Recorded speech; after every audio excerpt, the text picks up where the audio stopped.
बात आज जो विभिन्न विभिन्न संगठनों के हमारे सभी प्रतिनिधिगण 20 प्रमुख संगठन, प्रमुख ऐसे वर्ग जो आम जनता, सामान्य जनता के बीच में से काम करते हैं, उनको जोड़ने का काम करते हैं। ऐसे आए हुए सभी हमारे प्रमुख संगठनों के प्रमुख और हमारे पूज्य संतगण, जिनकी उपस्थिति को मैं सादर दंडवत प्रणाम करता हूं, और हमारे सैनिक कभी पूर्व नहीं होते हैं, वो पूरे जीवन भर सैनिक रहते हैं। तो ऐसे सैनिक जो मेरे अभिभावक भी हैं, जिनके साथ हमारा बचपन शुरू हुआ, और मेरे बहुत सारे प्यारे मेरे युवा साथी, प्यारे बच्चे, हमारे छात्र छात्राएं, मैं आप सभी का, मीडिया के अभी हमारे सभी मित्र, सभी जनप्रतिनिधिगण, मैं आप सभी का इस अवसर पर इतनी बड़ी संख्या में अपना आशीर्वाद देने के लिए यहां पधारे हमारे सभी मेरे बड़े बुजुर्ग, माताएं, बहनें, सभी नौजवान साथियों का मैं हृदय से स्वागत करता हूं, आप सबका अभिनंदन करता हूं। आज इस अवसर पर अपना प्रेम और अपना आशीर्वाद देने के लिए इतनी बड़ी संख्या में पधारे चंपावत के आप सभी परिवारजनों के मध्य उपस्थित होकर सच में मैं स्वयं को अत्यंत गौरवान्वित महसूस कर रहा हूं। और आप सभी का ये स्नेह मेरे लिए ऊर्जा और प्रेरणा का काम करती है। ये मेरे लिए प्रेरणा का स्रोत है, क्योंकि चंपावत मेरे लिए केवल एक विधानसभा क्षेत्र नहीं है, बल्कि ये अब मेरी कर्मभूमि और ये मेरा परिवार है। और जब भी मैं आप सबके बीच में आता हूं, जब कभी मैं चंपावत आने का मुझे मौका मिलता है, तो मुझे ऐसा लगता है कि मैं अपने घर में आया हूं। चंपावत के सभी परिवारजनों ने जो मुझे अपना अथाह स्नेह दिया है, अटूट प्रेम और विश्वास दिखाया है, वो मेरे जीवन की सबसे बड़ी पूंजी है। यही विश्वास आप सबके द्वारा जो लगातार मुझे अपना समर्थन दिया जाता है, आशीर्वाद दिया जाता है, इसके कारण ही मुझे दिन रात बिना रुके, बिना थके और पूरी निष्ठा और समर्पण के साथ देवभूमि उत्तराखंड की सेवा में जुटे रहने की शक्ति प्रदान करता है, ऊर्जा प्रदान करता है, साहस प्रदान करता है, संबल प्रदान करता है। भाइयों बहनों, आज का दिन चंपावत के इतिहास में एक और स्वर्णिम अध्याय लिखने जा रहा है। विकास की गाथा में एक और नया अध्याय जुड़ने जा रहा है, क्योंकि आज मुझे चंपावत के समग्र विकास को गति प्रदान करने वाली लगभग 124 करोड़ रुपए से अधिक लागत की 17 महत्वपूर्ण परियोजनाओं का लोकार्पण और शिलान्यास करने का अवसर प्राप्त हो रहा है। और ये सभी योजनाएं आने वाले समय में चंपावत के विकास में एक मील का पत्थर साबित होगी, क्योंकि इन सभी परियोजनाओं ने मुझे चंपावत के मेरे युवा साथियों के, चंपावत की मेरी माताओं बहनों के, हर एक बड़े बुजुर्ग के सपने दिखाई देते हैं इन योजनाओं में। माताओं बहनों की जहां मुझे सुविधाएं दिखाई देती हैं, किसानों की उम्मीद दिखाई देती है, और आने वाले समय में हमारी नई पीढ़ी का सुनहरा भविष्य इनमें दिखाई देता है। इसके अलावा मुझे इस बात का भी संतोष है कि यहां आने से पहले आज जिला चिकित्सालय चंपावत में लगभग 6 करोड़ से अधिक लागत की अत्याधुनिक मॉडर्न एमआरआई मशीन का भी शुभारंभ हो गया है।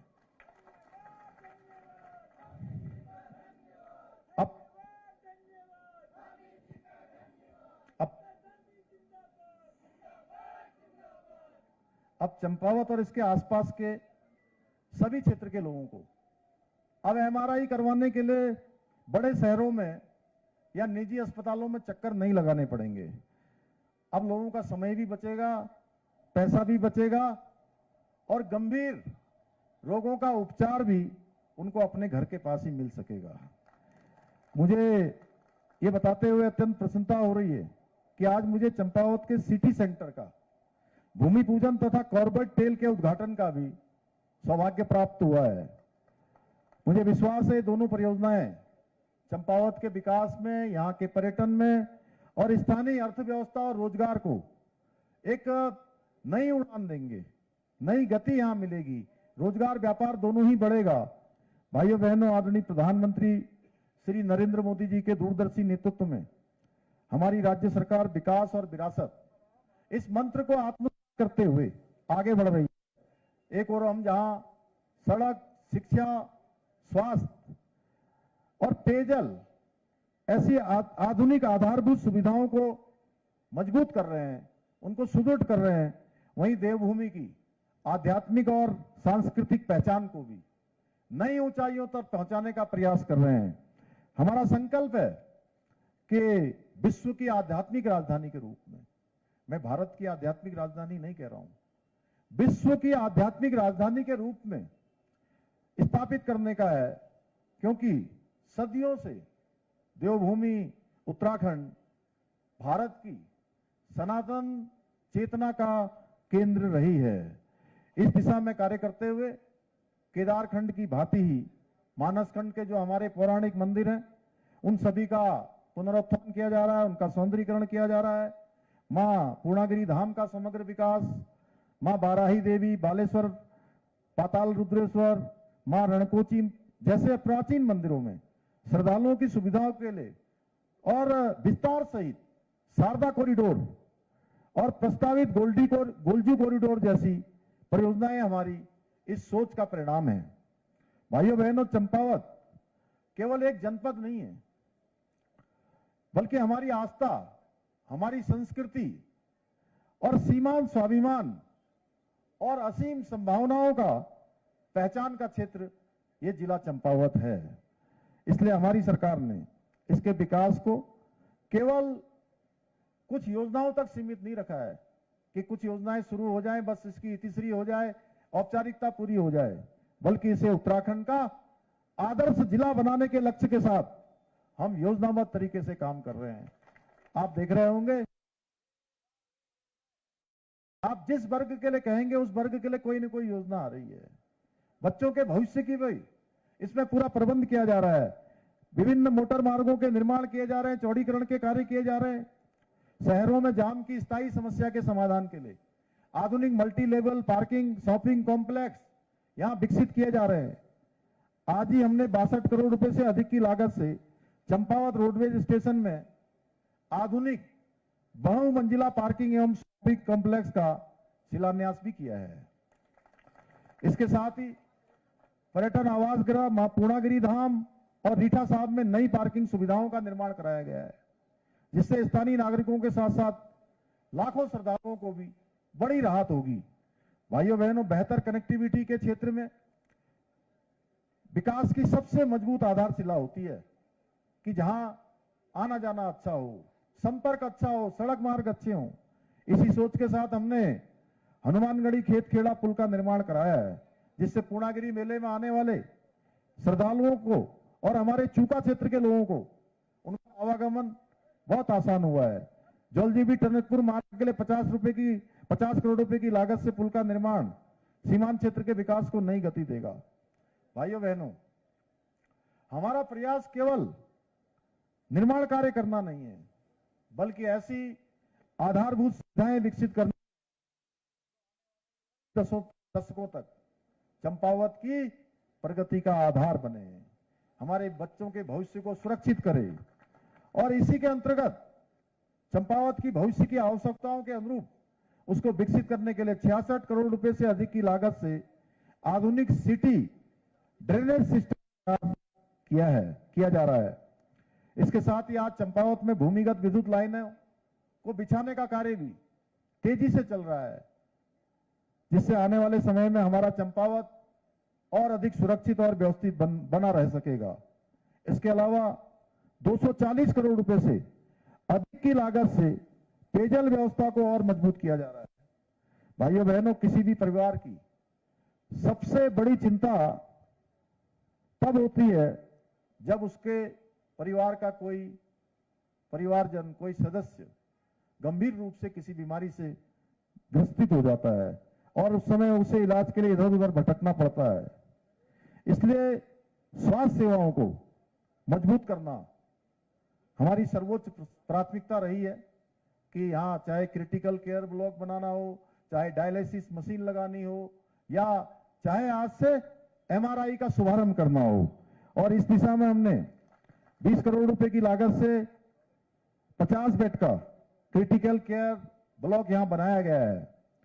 भाइयों बहनों, हम केवल आज की चिंता ही नहीं कर रहे हैं, वर्तमान की केवल चिंता नहीं कर रहे हैं, बल्कि भविष्य को ध्यान में रखकर काम कर रहे हैं कि आने वाले 25 सालों बाद, आने वाले 50 सालों के बाद हमारे इस राज्य में किस प्रकार से लोगों का आवागमन होने वाला है, किस प्रकार की चुनौतियां हमारे सामने होने वाली हैं, पर्यटन किस प्रकार बढ़ने वाला है। देखिए, आप आज आदि कैलाश यात्रा शुरू हुई है तो हमारे यहाँ के सारे होटल, सारे होम स्टे, चाहे यहां हो, चाहे पिथौरागढ़ हो, या धारचूला हो, या गुंजी का क्षेत्र हो, सारे होम स्टे फुल बैठे। 50,000 की संख्या इस सीजन में अभी तक क्रॉस हो गई है, जो अपने आप में एक रिकॉर्ड है।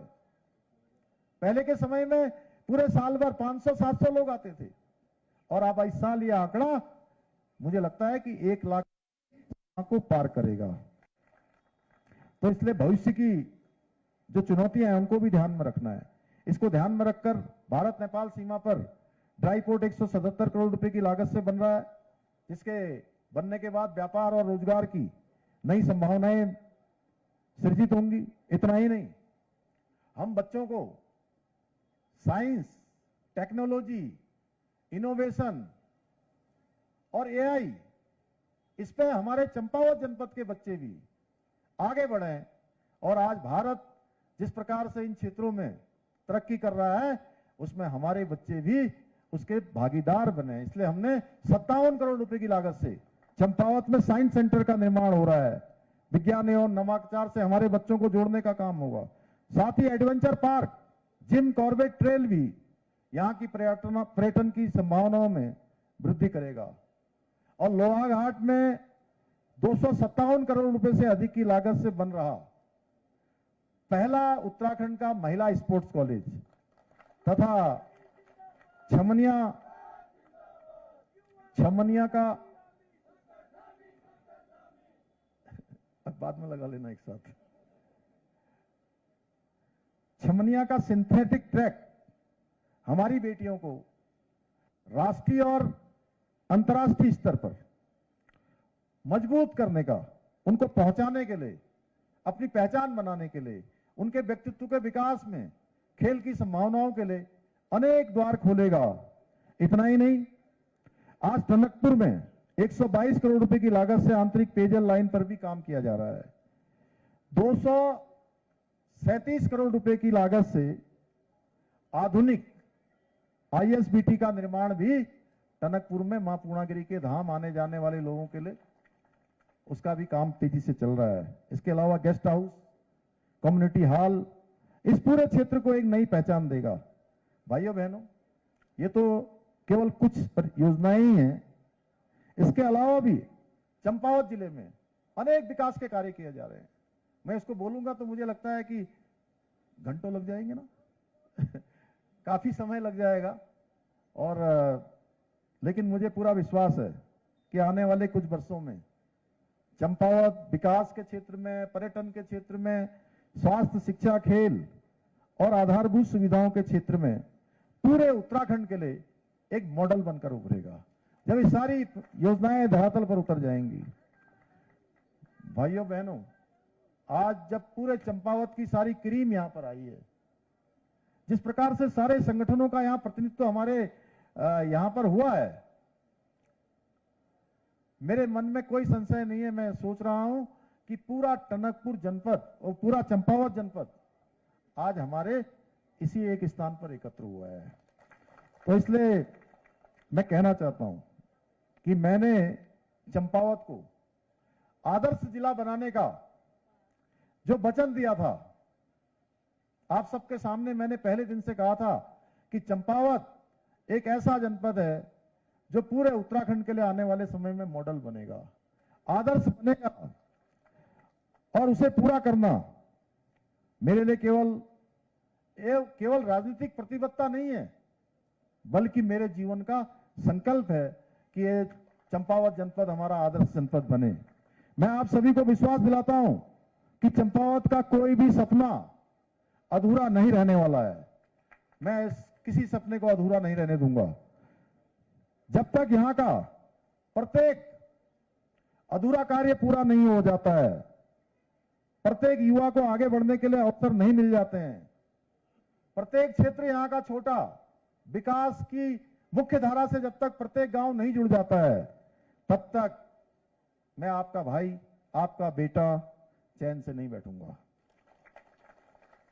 भाइयों बहनों, जब कोई सरकार बड़े निर्णय लेने का साहस करती है, तब स्वाभाविक रूप से कुछ स्वार्थी और देश विरोधी पार्टियों की राजनीति खतरे में पड़ जाती है। उनको लगता है कि हमारी जमीन खिसक रही है। और इस बात को ध्यान में रखते हुए अब मैं कुछ बिंदु आपके सामने रख रहा हूं। आप विचार कीजिए कि हमने राज्य के अंदर कठोर धर्मांतरण का कानून बनाया। सबसे पहले पूरे देश के अंदर समान नागरिक संहिता का कानून लागू किया। देश का सबसे सख्त नकल विरोधी कानून लागू किया, जिसके लागू होने के बाद 33,000 से भी अधिक हमारे परिवारों के, हमारे प्रदेश के बेटे बेटियों को पारदर्शिता और योग्यता के आधार पर सरकारी नौकरी मिली। एक में भी पर्ची नहीं चली, एक में भी खर्ची नहीं चली, कोई भ्रष्टाचार नहीं हुआ। भू कानून लागू कर उत्तराखंड की अस्मिता की रक्षा की। ऑपरेशन कालनेमी की आड़ में पाखंड फैलाने वालों पर कार्रवाई की। लैंड जिहाद के तहत 12,000 एकड़ से भी अधिक सरकारी भूमि को इन लैंड जिहादियों से, इनके कब्जों से मुक्त कराया।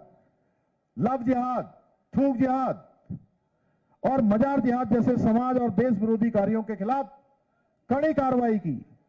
भ्रष्टाचारियों पर कार्रवाई की, चाहे वो कितना भी प्रभावशाली क्यों ना हो, किसी भी पद पर क्यों ना बैठा हो। 33,000 से अधिक युवाओं को रिकॉर्ड सरकारी नौकरियां प्रदान की। और ये सभी निर्णय उत्तराखंड के भविष्य के लिए जरूरी थे जो हमने लिए। और हमारे इन सभी निर्णयों से उन पार्टियों के पेट में दर्द होने लग गया, उनको मरोड़ होने लग गई, जिनकी राजनीति तुष्टीकरण के लिए चलती थी, वोट बैंक की जो राजनीति करते थे, भ्रष्टाचार और परिवारवाद पर जिनकी राजनीति टिकी हुई थी। ऐसे लोगों को आज चारों ओर से यह विकास नहीं दिखाई देता है। मंदिरों का पुनर्निर्माण, नवनिर्माण नहीं दिखाया जाता, नहीं दिखता। पर अवैध कब्जों पर और अवैध मजारों पर कार्रवाई से ऐसे लोग परेशान हो जाते हैं। ऐसे पार्टियों को, युवाओं को मिल रही पारदर्शिता और योग्यता के आधार पर सरकारी नौकरियां नहीं दिखाई देती हैं, लेकिन नकल माफियाओं पर जब कार्रवाई होती है तो इनकी परेशानी बढ़ जाती है। भाइयों बहनों, उन्हें गरीबों का विकास नहीं दिखता है, सीमांत क्षेत्रों का विकास नहीं दिखाई देता है, लेकिन भ्रष्टाचारियों पर जब कानून का शिकंजा कसा जाता है तो ये उनको खटकने लगता है। जानते हैं ना ऐसे लोग कौन हैं?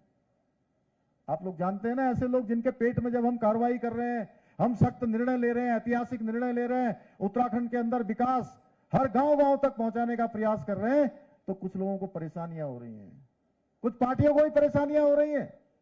जब हम बाबाजी मंदिरों के निर्माण कर रहे हैं, नव निर्माण कर रहे हैं, पुनर्निर्माण कर रहे हैं, धार्मिक नेताओं का पूरी तरह से सम्मान कर रहे हैं, श्रद्धा कर रहे हैं, तो लोगों को परेशानी होती है। भाइयों बहनों, ऐसी पार्टियां कौन है? नाम पता है ना ऐसी पार्टियों का, जिन्होंने 60 सालों तक इस देश के अंदर शासन किया है? अरे जोर से बोलिए ना। तो ऐसे लोगों को 2027 के चुनाव में मजा चखाएंगे ना आप लोग? इधर से भी चखाएंगे। भाइयों बहनों, मैं आज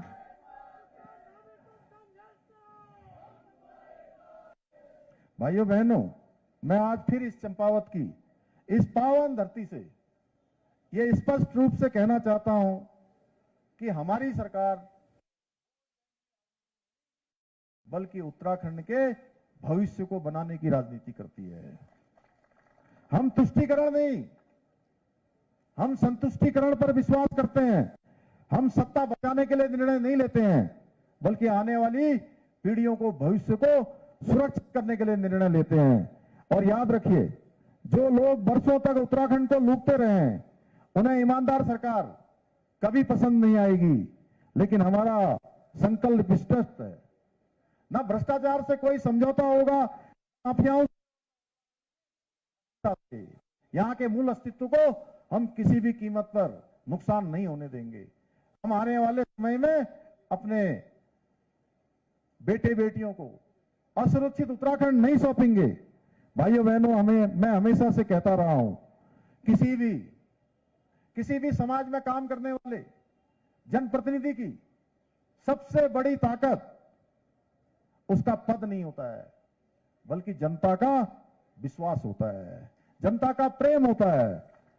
और चंपावत के मेरे परिवार ने मुझे जो विश्वास और प्रेम दिया है, स्नेह दिया है, आशीर्वाद दिया है, वही मेरी सबसे बड़ी पूंजी है और सबसे बड़ी प्रेरणा है। भाइयों बहनों, मेरे लिए राजनीति सत्ता का माध्यम नहीं है, बल्कि सेवा का संकल्प है। मेरी सबसे बड़ी उपलब्धि तब होगी जिस दिन चंपावत का प्रत्येक परिवार, प्रत्येक व्यक्ति, प्रत्येक मां, प्रत्येक बहन, प्रत्येक युवा ये महसूस करेगा कि विकास केवल घोषणाओं में नहीं है, बल्कि विकास उसके जीवन में दिखाई दे रहा है, उसके जीवन में घटित हो रहा है। मैं आपको विश्वास दिलाता हूं कि चंपावत को आदर्श जिला बनाने के अपने विकल्प रहित संकल्प को पूरा करने के लिए आपका ये बेटा, आपका ये भाई पूरी ईमानदारी और पूरी ताकत के साथ इसी प्रकार निरंतर कार्य करता रहेगा। आइए हम सब मिलकर ऐसा चंपावत बनाएं जिस पर उत्तराखंड ही नहीं, पूरा देश गर्व कर सके। यही मेरा संकल्प है और यही मेरा प्रण है। इन्हीं शब्दों के साथ बहुत सारे विकास के काम है। अभी नगर पालिका की जो हमारी चेयरमैन है, उन्होंने मुझे कहा, प्रेमा जी ने, कि जो है एक छोटा, अभी चूंकि 5 दिन पहले मुझे याद भी था, वो मुझे दिखा रही थी, मैं सोच रहा था कि ये कह रही है कि भी योजना आई नहीं, लेकिन ये योजना यहाँ के लिए स्वीकृत हो गई। चंपावत नगर पालिका परिषद के अंतर्गत स्ट्रीट लाइटों की स्थापना के लिए 265 करोड़ रुपए की धनराशि यहाँ की स्वीकृत हुई है। उसकी पहली किस्त भी यहाँ के लिए जारी कर दी गई है। इसके अतिरिक्त बहुत सारे काम है यहाँ पर। मुझे बताया गया है कि विकास प्राधिकरण के कारण से कुछ परेशानियां हो रही हैं। मैं जिलाधिकारी जी को कहता हूं कि इसका सरलीकरण किया जाए, इसको आसान किया जाए, यहाँ के जनपद वासियों को किसी प्रकार की कोई परेशानी न हो, इसकी चिंता आपके द्वारा होनी चाहिए। तो इन्हीं शब्दों के साथ मैं पुनः आप सबका इतनी बड़ी संख्या में आज यहाँ आने के लिए, आप सबका हृदय से मुझे आशीर्वाद देने के लिए मैं हृदय की गहराइयों से आप सबका धन्यवाद करते हुए अपनी बात समाप्त करता हूं। धन्यवाद। धन्यवाद।